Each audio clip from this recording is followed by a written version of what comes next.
आज हम बात करेंगे सबसे इंटरेस्टिंग टॉपिक के ऊपर कि भैया मैंने कैसे डीएसए सीखा। आज मैं अगर अच्छी-अच्छी कंपनी में प्लेस्ड हूँ, और मेरी अगर सीटीसी ज़्यादा है, तो फिर कैसे है? डीएसए के बेसिस पे?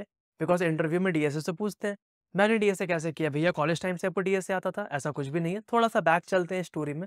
कॉलेज टाइम में फर्स्ट ईयर में जैसे-तैसे करके मेरा लोन क्लियर हुआ। लोन क्लियर होने के बाद मैंने सबसे पहला काम किया, भैया लैपटॉप खरीदते हैं। लैपटॉप खरीदने के बाद मुझे पता चला कि भैया प्रोग्रामिंग भी सीखना पड़ेगा, सिर्फ़ खरीद लेने से नहीं होता है। फिर मैंने सी लैंग्वेज सीखना स्टार्ट किया, सी प्लस प्लस सीखना स्टार्ट किया।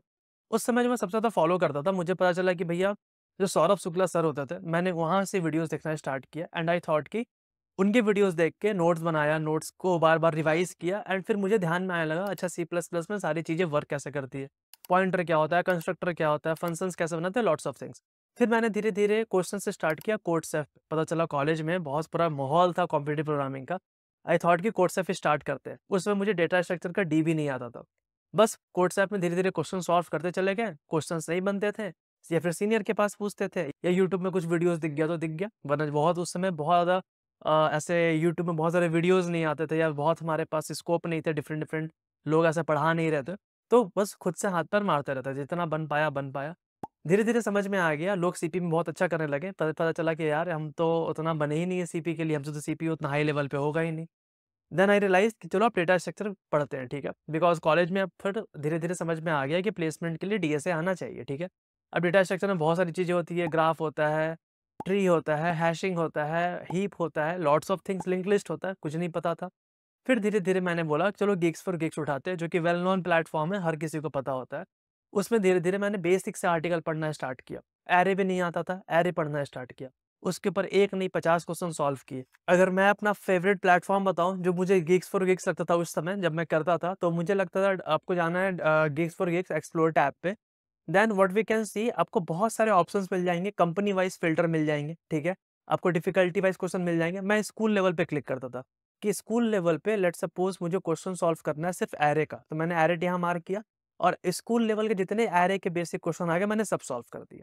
अब यहाँ पे मेरा क्या हो गया, ऐरे में कॉन्फिडेंस आ गया। फिर आई थॉट कि स्ट्रिंग्स पढ़ लिया भाई, अब स्ट्रिंग्स के जितने भी स्कूल लेवल के सवाल है, पहले वो सॉल्व करते हैं, ठीक है? फिर मैंने यहाँ पे वो सॉल्व करना स्टार्ट कर दिया। पॉइंट इज़ दैट कि जितना ज़्यादा मैं बेसिक से कॉन्फिडेंस बना सकता था, मैंने बनाना स्टार्ट किया।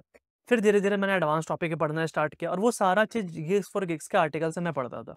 फिर लेटर ऑन आई रियलाइज़ कि भैया एक नया मार्केट में प्लेटफ़ॉर्म हो गया लीड कोड। लीड कोड काफ़ी ज़्यादा लोग इंडिया में करने लगे और फिर बहुत सारे लोगों का कहना था कि भैया जो लीड कोड के क्वेश्चन्स रहते हैं ना, वो थोड़े बहुत सिमिलर होते हैं, जो हमें हमारे प्लेसमेंट के टाइम पे पूछे जाते थे। बट उस समय तक मैंने लीड कोड स्टार्ट नहीं करा। आई थॉट कि भैया लीड कोड वुड कोड तो कुछ नहीं होने वाला, क्योंकि एक पॉइंट पे ना इंसान थक जाता है कंटीन्यूअस एक चीज़ कर के। और फिर थोड़ा कॉन्फिडेंस भी हिल जाता है कि यार पता नहीं डीएसए इतना टफ चीज़ है, हमसे होगा, नहीं होगा, कर पाएँगे, नहीं कर पाएँगे। देन आई रियलाइज़ कि चलो वेब डेवलपमेंट करते हैं। वेब डेवलपमेंट में मैंने क्या किया, अगेन सब कुछ फ्री सीखा यार। मैंने वेब डेवलपमेंट की बात करूँ तो मैंने उस समय यूडेमी के कोर्सेज़ आते थे मुझे ध्यान में, वो मुझे कहीं न से क्रैक वर्ज़न में मिल गया था, ठीक है? मैंने यूडेमी के कोर्सेज़ से नोड.जेएस का पूरा क्रैक वर्ज़न से पढ़ा। Again lots of articles w3school.com है, वहाँ से पढ़ा। बंच ऑफ आर्टिकल्स इंटरनेट पे मिलते थे। फिर there are lot more website, फिर प्रोजेक्ट्स भी खुद के बनाना स्टार्ट किए, तो धीरे-धीरे समझ में आया अच्छा नोड.जेएस क्या होता है। फिर मेरा इंटरेस्ट ना डेवलपमेंट पे ज़्यादा आ गया। लेकिन बीच-बीच में मेरा यूट्यूब भी चलते रहता था। तो उस समय जो यूट्यूब में पढ़ने या पढ़ाने के लिए जब मैं डीएसए क्वेश्चन सॉल्व करता था, वही मैं पढ़ाता भी था, पढ़ता भी था, ठीक है? लेकिन मेरा यूट्यूब के थ्रू जो सबसे ज़्यादा कनेक्शन बैठा वो डीएसए के लिए बैठा, क्योंकि मैंने डीएसए मुझे पढ़ना ही पड़ता था, क्योंकि अगर मुझे यूट्यूब में पढ़ाना है तो मुझे डीएसए पढ़ना ही पड़ता था। फिर मैं डीएसए से क्वेश्चन स्टार्ट करना स्टार्ट किया लीड कोड का। फिर लीड कोड जब धीरे-धीरे करना स्टार्ट किया, फिर मज़ा आने लगा। फिर आई थॉट कि लीड कोड के सारे क्वेश्चन सॉल्व करो, ग्राफ के, ट्री के, लिंक लिस्ट के। फिर वहाँ से मैंने स्टार्ट किया, बेसिक क्वेश्चन सारे सॉल्व किए, फिर मीडियम लेवल को सॉल्व किए, फिर धीरे-धीरे हार्ड क्वेश्चन को पिक करना स्टार्ट किया। पॉइंट इज़ दैट जर्नी कभी भी आपका ऐसा नहीं रहा है कि आज किया और फिर करते कंटीन्यूअस वे में सीख गया। हम इतने कंसिस्टेंट वाले आदमी नहीं रहे हैं यार, हम बहुत जेन ज़ी भी नहीं रहे हैं कि व्हाट्सअप ब्रो क्या चल रहा है? हम ऐसे ही पूछते हैं कि कैसा हो भाई? क्या चल रहा है? क्या कर रहे हो? कैसे कर सकते हैं? परेशान रहते थे हर समय कि भाई ये बता दे कैसे होगा, या फिर इस कंपनी कब आने वाली है? कंपनी में जॉब कैसे लगता है? क्या पूछेंगे, क्या नहीं पूछेंगे? लॉट्स ऑफ थिंग्स, ठीक है? एट द एंड पूरे कहानी का निष्कर्ष ये निकलता है कि आपको एफर्ट करते रहना चाहिए। अगर आप मेरी जर्नी देखोगे तो मैंने पूरा तरह से एफर्ट किया। जो चीज़ें जहाँ पे फ्री में मिलती थी, वो चीज़ें करता था। अगर मैंने कोड सेव भी किया तो दम भर कोड सेव किया यार। ऐसा नहीं कि आधा किया छोड़ दिया। लेकिन हाँ, जब तक हार नहीं माना। एक पॉइंट पे लगे भाई अपना दिमाग इतना तेज़ नहीं है कि हार्ड लेवल के क्वेश्चंस भी सॉल्व कर पाए, और मुझे लगा कि पता नहीं हार्ड लेवल के क्वेश्चंस में ही फँसे रह जाएँगे। पता चला उधर भी कुछ नहीं हुआ, इधर भी कुछ नहीं हुआ। बिकॉज़ मेरा मेन एजेंडा था जॉब लेना। जॉब जितना जल्दी लग पाए, जो चीज़ आसानी से लग पाए। फिर इंटरेस्ट बन गया वेब डेवलपमेंट में, फिर नोड.जेएस, मोंगोडीबी ये सारी चीज़ें इंटरेस्ट लगने लगी, फिर प्रोजेक्ट्स भी कर लिया, इंटर्नशिप भी कर लिया, तो कॉन्फिडेंस वहाँ से भी आ गया। लेकिन डीएसए भी नहीं छोड़ा, क्यों? क्योंकि यूट्यूब में पढ़ाना पड़ता था, तो डीएसए पढ़ने के लिए मुझे लीड कोड क्वेश्चन सॉल्व करने पड़ते थे और लीड कोड क्वेश्चंस मुझे कहीं पे भी ऐसे मिलते नहीं थे यूट्यूब पे सॉल्यूशंस। बहुत सारे अंग्रेजी लोग रहते हैं यार, जो कुछ भी सॉल्यूशंस दे देते हैं, मुझे नहीं समझ में आता। मैं खुद से प्रैक्टिस करता हूँ, एडिटोरियल पढ़ता हूँ, जो सॉल्यूशंस रहते हैं, हिंट रहते हैं, वो पढ़ता हूँ। फिर अपना एक फ्रेमवर्क तैयार करता हूँ माइंड में कि अच्छा इस तरह के क्वेश्चंस को ऐसे-ऐसे अप्रोच किया जा सकता है। ऐसे करते-करते मैंने पूरा प्लेलिस्ट डेवलप किया यार, लिंक लिस्ट पे, हैशिंग पे, graph, tree, heap and lot more thing. अब जाओ, देखो, समझो, डायनामिक प्रोग्रामिंग एवरीथिंग मैंने पढ़ाया। रिकर्सन रिकर्सन जो दुनिया में सबसे टफ लगता है, मैंने सबसे ईज़ी तरीके से पढ़ा दिया कि रिकर्सन का सोच कैसे होता है, डेवलपमेंट, थॉट प्रोसेस कहाँ से डेवलप होता है, ये सारी चीज़ें। पॉइंट इज़ दैट कि आपके लिए भी ये चीज़ें आसान हो सकती है, लेकिन एफर्ट हमेशा करते रहो। ये नहीं कि आज किया, अब नहीं हो रहा तो छोड़ दो। छोड़ो तो फिर दूसरा चीज़ भी पकड़ो। ये नहीं कि भैया ये तो हो ही नहीं रहा था, फिर हमने छोड़ दिया। नहीं भाई, पिक करते रहो। अगर मैंने कोई चीज़ भी कंप्लीटली नहीं छोड़ा, मेरा टच हमेशा बना रहा।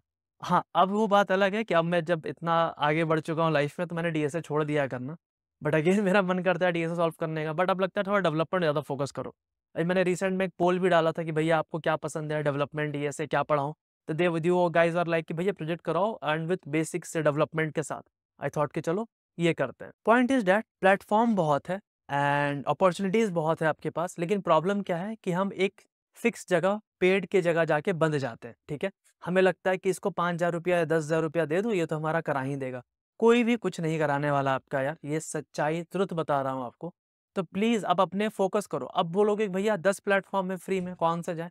अरे किसी एक को भी पकड़ के अगर तुम पूरे अच्छे से कर लोगे ना, तो आपका भला हो जाएगा। ये ऐसा नहीं होता है कि 10 प्लेटफ़ॉर्म है तो हम कन्फ्यूज़ रहें। लेकिन हाँ, स्टैंडर्ड पकड़ो, या फिर गिग्स फॉर गिग्स पकड़ लो या लीड कोड पकड़ लो। लेकिन एक स्टैंडर्ड प्लेटफ़ॉर्म, ऐसा नहीं कि कोई भी ऐरा-गैरा प्लेटफ़ॉर्म आया, नया मार्केट में आ रहा है, उसको फॉलो करने लगे, नहीं। लीड कोड स्टैंडर्ड है, फॉलो करो उसको। लीड कोड में अगर मैं बताऊँ, बहुत सारे आपको टॉपिक वाइज़ बिगिनर्स लेवल के क्वेश्चन मिल जाएँगे, जैसे कि ये रहा टू पॉइंटर अप्रोच। ये सारे मस्ट डू क्वेश्चन है, बाइनरी सर्च, ये सारे क्वेश्चंस करो। देखो कॉन्फिडेंस कैसे नहीं आएगा। यहाँ लिंक दिया हुआ है, क्लिक करोगे डायरेक्टली आप क्वेश्चन से पहुँचोगे। हैश मैप है, स्टैक है, स्ट्रिंग है, स्लाइड विंडो अप्रोच क्या है, ट्री क्या है, मैंने सब कुछ पढ़ा है। अगर आप मेरा ट्री का प्लेलिस्ट देख जाओगे और ये क्वेश्चंस करोगे, डेफिनिटली सारे क्वेश्चंस होंगे। नहीं होंगे तो फिर मुझे आके बताना कि भैया देखो, आपसे पढ़ा फिर भी एक भी क्वेश्चन नहीं हुआ। फिर अपन बात करेंगे। ब्लाइंड 75 क्या है? एक तरह का फेमस 75 क्वेश्चंस का सेट है, जो आपको आता है तो आपका कॉन्फिडेंस बहुत ज़्यादा बूस्ट अप हो जाता है। अगर आप लीड कोड में भी जाओगे ना, आपको यहाँ पे डिस्कस सेक्शन में बहुत सारी चीज़ें दिखेंगी अच्छी-अच्छी यार। डिस्कस टैब में जाके पढ़ा करो, देखा करो। बहुत चीज़ें हैं, लेकिन हम क्या करते हैं, एक जगह भाई स्पून फीड कर दो, तुम मेरे से 10,000 रुपया ले लो, तुम करा दो। कोई नहीं कराएगा। कभी अच्छे इंजीनियर नहीं बन सकते। कभी भी वो लर्निंग एटीट्यूड नहीं रख सकते। कंपनी में जाने के बाद क्या? वहाँ भी तो लर्निंग एटीट्यूड डेवलप करना पड़ेगा। 40 नई चीज़ें होती है सीखने के लिए, भाई कैसे करोगे कॉप अप बताओ? जब अभी से ही एटीट्यूड नहीं रहेगा तो। हाँ, मैं ये मानता हूँ कि फ्री की चीज़ें बहुत ज़्यादा ऑर्गनाइज़ नहीं होती है, बट ऐसा एकदम नहीं है यार। गिग्स फॉर गिग्स उठा लो, हर चीज़ें ऑर्गनाइज़ मिलेंगी आपको। हर चीज़ें एक लाइन बाय लाइन मिलेगा कि ये बेसिक क्वेश्चन है भाई, पहले इसको कर लो। फिर मीडियम लेवल कर लो, ये नहीं समझ में आ रहा तो ये आर्टिकल पढ़ लो। लेकिन करो, थोड़ा एफर्ट करोगे चीज़ें समझ में आएँगी। उतना भी नहीं करना, मेरा पूरा प्लेलिस्ट बना हुआ है, देख जाओ पूरा एक बार मन लगा के।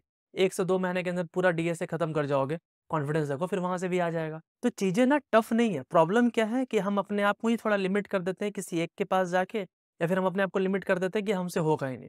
मेरा कहना है आपसे हो, नहीं हो, घंटा फ़र्क नहीं पड़ता, आप बस अटेम्प्ट करते रहो, अपना ट्राई देते रहो।